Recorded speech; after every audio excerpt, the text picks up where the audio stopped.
बागेश्वर को बार बार बोल रहा हूँ, आपने मोक्ष क्यों नहीं लिया? आपने इतना बढ़िया मौका क्यों गवा दिया? आप क्यों नहीं जल समाधि ले लेते भाई साहब? अभी तो टाइम बचा हुआ है। का जो ढेर लगा हुआ था इस कोने से उस कोने तक, और इतने जूते चप्पल पड़ के 2 ट्रक भर के जूते और चप्पल वहां से बटोरे गए हैं भगदड़ के, जो है 2 ट्रक भर के। तमाम सरकारी अधिकारी जो दिल्ली में आज चुनाव में ड्यूटी में लगे हुए जो चुनाव अधिकारी हैं, वो भी सारे के सारे देशद्रोही हो गए।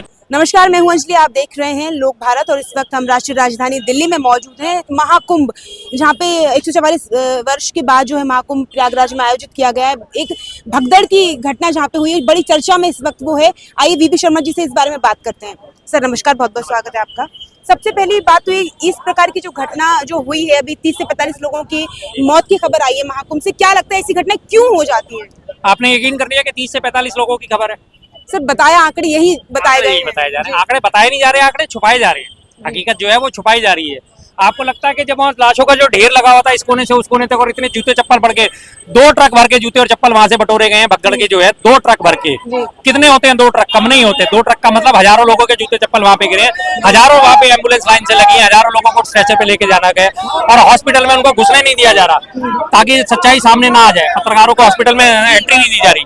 तो आपको लगता है कि मात्र 30-35 लोग? अखबार में जो फोटो छपा है इस कोने से उस कोने तक लगातार छपा है। अगर मात्र मैं 30 लोगों का भी माना जाऊं, एक छोटा सा गणित आप लगाइए, एक व्यक्ति को अगर लाइन में लिटाया जाता है वो कितनी जगह घेरता है? चौड़ाई में 2 फुट की।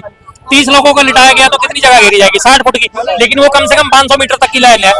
तब इसका क्या मतलब माना जाए? कितने लोगों के उसमें हताहत हुए, कितने लोग जाने गई है? आंकड़ा टोटल छुपाया गया, इसमें कोई दो राय नहीं है।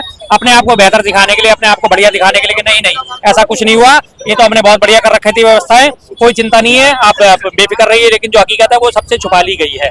इतना सब होने के बाद भी जो बागेश्वर बाबा है, उनका कहना है कि जो महाकुंभ में स्नान नहीं करता है, डुबकी नहीं लगाता है, वो देशद्रोही है। इस पे आप क्या कहेंगे? बिल्कुल जी, भारत की जनता 140 करोड़ लोगों में से 40 करोड़ लोगों का दावा करा जा रहा है कि इस बार के महाकुंभ में 40 करोड़ लोग स्नान करेंगे। बचे हुए 100 करोड़ सारे के सारे देशद्रोही हो गए। उनके हिसाब से उन 100 करोड़ लोगों में वो सेना के जवान भी शामिल हैं जो आज हमारे सियाचिन पे सेना की हमारे देश की रक्षा कर रहे हैं।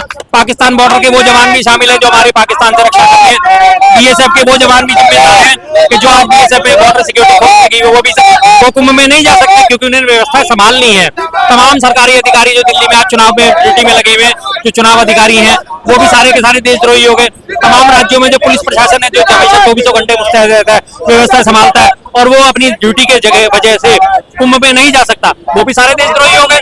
कैसे 1 सेकंड के अंदर उन्होंने 100 करोड़ लोगों को देशद्रोही ठहरा दिया भाई? बाबा बागेश्वर तो ये भी कह रहे हैं कि जिन लोगों को वहाँ पे मौत, जो लोग मृत्यु के घाट उतर चुके हैं, वो जो है मोक्ष की प्राप्ति हुई है उनको। बिल्कुल जी बिल्कुल, उनके हिसाब से मोक्ष की प्राप्ति हुई। तो मैं तो बागेश्वर को बार बार बोल रहा हूँ, आपने मोक्ष क्यों नहीं लिया? आपने इतना बढ़िया मौका क्यों गवा दिया?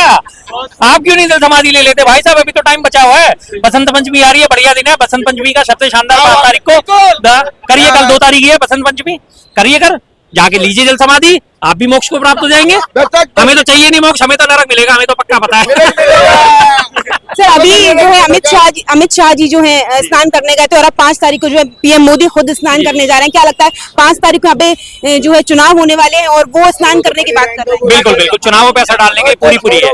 हालांकि एक बार ये अफवाह भी उठ रही है, अफवाह ये हो सकता है मोदी जी अपना स्नान स्थगित कर दें, लेकिन ऐसा होगा नहीं। उनके लिए चुनाव सर्वोपरि है, उनके लिए बाकी कोई चीज सर्वोपरि नहीं है। जान जाती है चली जाए, किसी की घर उजड़ते चले जाए, उन्हें चुनाव के अलावा कोई दूसरी चीज नहीं दिखती। सबसे बड़ा उदाहरण आपको 4-5 साल पहले का बताता हूं। जब पुलवामा अटैक हुआ था 14 फरवरी को, हमारे मोदी जी को खबर मिल चुकी थी कि पुलवामा में अटैक हो गया है, 44 जवान हमारे शहीद हो गए हैं, और मोदी जी बियर ग्रिल के साथ जो वाइल्ड लाइफ वाला एक प्रोग्राम आता था उसकी शूटिंग में व्यस्त थे। उन्होंने अपनी शूटिंग बीच में नहीं छोड़ी थी। तो आप इसी बात से अंदाजा लगा लीजिए क्या वो अपना कवरेज का मौका छोड़ेंगे? नहीं लेंगे वो तो कवरेज। अगर वास्तव में वो कहते हैं स्नान करिए, हमें कोई आपत्ति नहीं है। तमाम मीडिया चैनल्स को बोल दीजिए मेरे स्नान की कोई कवरेज ना चलाई जाए, मैं सिर्फ स्नान करने जा रहा हूँ, मेरा निजी प्रोग्राम है, मैं स्नान करने जा रहा हूँ, मेरी मीडिया कवरेज नहीं चलनी चाहिए। तब मैं उन्हें मानूंगा कि हाँ वास्तव में वो प्रचार के भूखे नहीं है।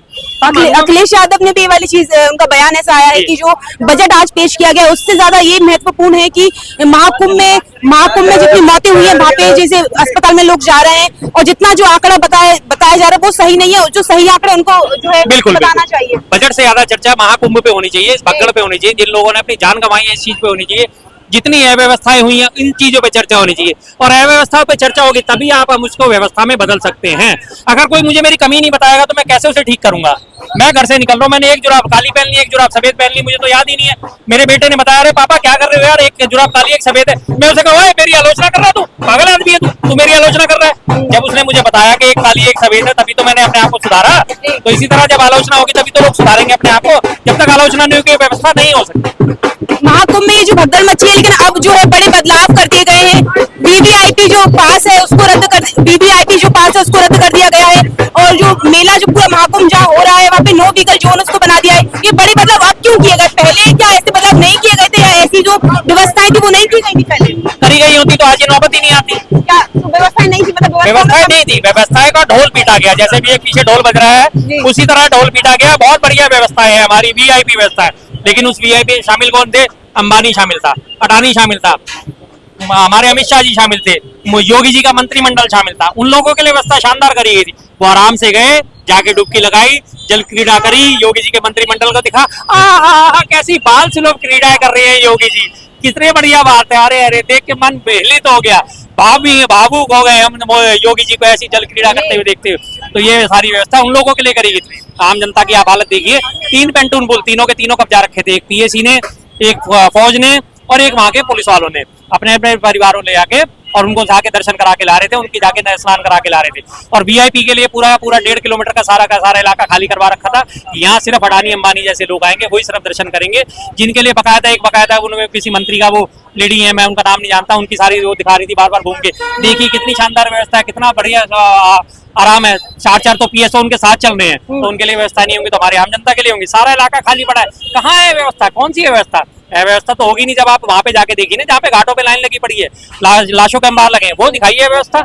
उस चीज को दिखाना चाहिए आपको, जो हकीकत है वो दिखाइए, हकीकत से दूर मत भागिए। योगी जी से इस्तीफे की मांग की जा रही है। क्या लगता है कि मतलब इस प्रकार की जो घटनाएं हो जाती हैं और फिर ये 25 लाख रुपए का जो है लोगों को देने की बात कर रहे हैं कि इस प्रकार की घटना हो गई है, जो परिजन है उनको 25 लाख रुपए देंगे, इस पे आप क्या कहेंगे?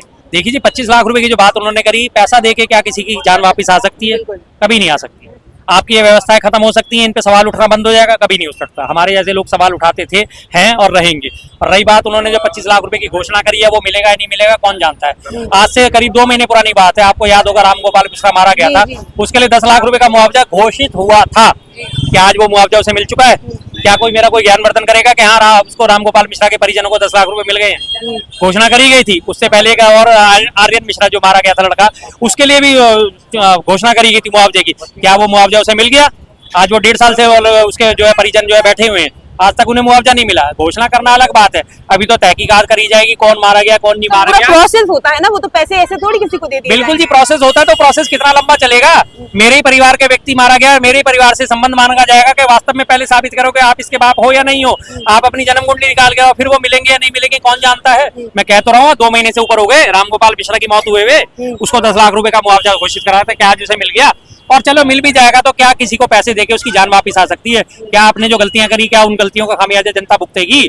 आपने तो पैसे देके उनका मुंह बंद करना चाहा, सीधी सी बात है। तो ये चीज तो गलत है, तो गलत रहेगी हमेशा।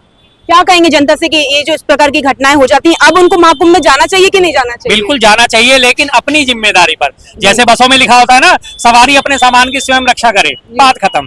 अपने सामान की, अपनी जान की, अपनी हिफाजत खुद कर सकते हो तो आप कुंभ में जरूर जाइए, डुबकी लगाइए। मैं किसी को मना नहीं करता, ना मैं मना करने वाला कुछ होता, ना मैं कोई धर्माधिकारी, ना मैं कोई पीठाधीश्वर। सीधी एक आम जनता हूं, तो आम जनता से ये अपील कर सकता हूँ, आप अपनी जिम्मेदारी पे जा सकते हैं, स्नान करने जरूर जाइए।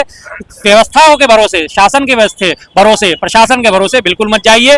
अगर आप सोचे प्रशासन आपको वहां पे बढ़िया व्यवस्था दे देगा, आप गफलत में रहेंगे। शासन व्यवस्था दे देगा, आप गफलत में, पुलिस आपकी प्रोटेक्शन करेगी, आप गफलत में रहेंगे। इन सब चीजों से अगर आप मुक्त होकर जा सकते हैं बिल्कुल, तो आप बेशक जाइए, बिल्कुल स्नान करिए, कोई दिक्कत नहीं है, कोई परेशानी नहीं जी मुझे किसी के स्थान से।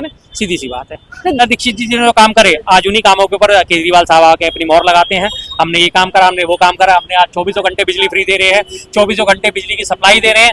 लेकिन बिजली की बात करी जाए तो 24 घंटे बिजली का जो देने का सिस्टम लागू करा था वो शीला दीक्षित जी ने करा था। 2007-8 में जो है शीला दीक्षित जी ने इसको प्राइवेटाइजेशन करा था डिस्ट्रीब्यूशन को, जिसकी वजह से आज 24 घंटे बिजली दिल्ली में मौजूद होती है। बार बार तब भी उनके ऊपर सवाल उठाए थे, अरे डेसू की संपत्ति बेच दिया, ट्रांसफार्मर बेच देंगे, करोड़ों की संपत्ति करोड़ों के मॉल बेच रहे हैं, लेकिन ऐसा कुछ नहीं हुआ था। वहाँ पे जो है प्राइवेट कंपनियों के ऑफिस खुले, प्राइवेट कंपनियों के जवाबदेह बनाया गया, उनके ऊपर सरकार का डंडा चलाया गया। अगर आपको कोई दिक्कत है तो आप सरकार से जाके अपील कर सकते हैं। आज की डेट में हालत क्या है, अगर आपको बिजली कंपनियों से कोई परेशानी है, अगर आपका बिजली का बिल आ गया तो किसी भी सरकारी अधिकारी की इतनी हिम्मत नहीं है कि वो बिजली कंपनियों की नकेल कस सके। आज से पहले मैं याद करता हूँ, मेरी शॉप का जो है गलती उन्होंने बिल बना के भेज दिया था, 52,000 रुपए का बिल बिजली वालों ने। उस टाइम हमारे हारून यूसुफ साहब जो है मंत्री हुआ करते थे, मैं उनके पास गया, मैंने कहा साहब मेरा ये देखिए ये बिल आता है, और मुझे 52,000 का बिल उन्होंने बना के भेजा। उन्होंने फॉरन लेटर लिखा, अपनी डिस्पैच रजिस्टर में उसको चढ़ाया, वहां पे अधिकारी था उसको फोन करा, ऐसे कैसे उल्टे सीधे काम करते हो। मैं उनका लेटर लेके गया, उन्हें दिखाया, उनके बाद वहां पे आया, करेक्शन हुआ, जो मेरा एक्चुअल बिल था 10-12 हजार का जो बनता था वो मेरा बिल बना। ये इमीडिएट काम होता था। आज आप जाके दिखा दीजिए, करवा के दिखा दीजिए, किसी केजरीवाल के मंत्री संतरी की सिफारिश लगा के दिखा दीजिए, अगर आपका बिजली का बिल कम हो जाए तो नहीं हो सकेगा। उल्टा फौरन बिजली काटने फौरन आ जाएंगे, गलत बिल भेजेंगे लेकिन बिजली काटने फौरन आ जाएंगे। तो जो काम जो हुआ था, इसी वजह से इन सब चीजों को याद करके आज बातें करी जा रही हैं कि कांग्रेस का शासनकाल बेहतर था और उसे हम वापस लेके आएंगे। धन्यवाद। थोड़ा याद करना।